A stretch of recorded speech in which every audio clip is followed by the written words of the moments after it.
வணக்கம். பொதுவாக தமிழர்கள் திருவிழாக்கள் அனைத்தும் பௌர்ணமியை ஒட்டித்தான் வரும். பௌர்ணமி இரவு அன்று விழித்திருந்து இறைவனை வழிபடுவது என்பது நம் முன்னோர்கள் மரபு. விழா என்ற சொல்லுக்கு பின்னால் கூட இதுதான் காரணமாக இருக்கிறது. அதாவது பௌர்ணமி இரவு தூக்கத்தில் நாம் விழாமல் இருக்க வேண்டும் என்பதால் அது விழா என்று அழைக்கப்பட்டதாக ஒரு சில பெரியவர்கள் சொல்வார்கள்.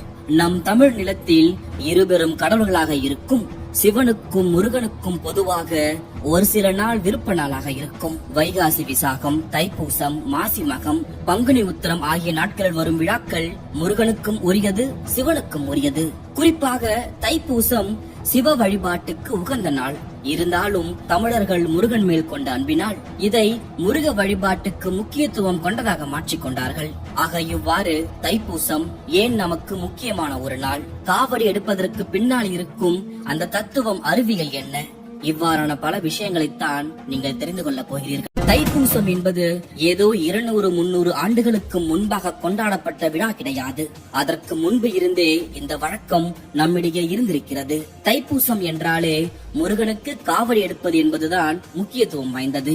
இந்த காவடிக்கு பின்னால் பல்வேறு கருத்துக்கள் சொல்லப்படுகிறது. தமிழகம் முழுக்க இருக்கும் முருகன் கோவிலுக்கு காவடி எடுக்கும் வழக்கம் இருந்தாலும் பழனி முருகன் கோவில் தான் மிகவும் பிரசித்தி பெற்ற ஒன்றாக இருக்கிறது.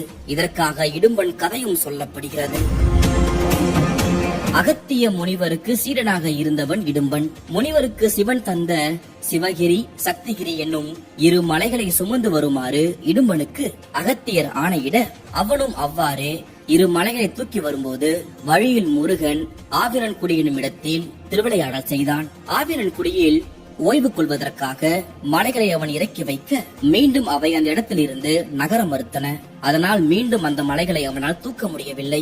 முருகன் சிறுவனாக வந்து அவனோட யுத்தம் செய்ய அதில் இடும்பன் வீழ்ந்தான்.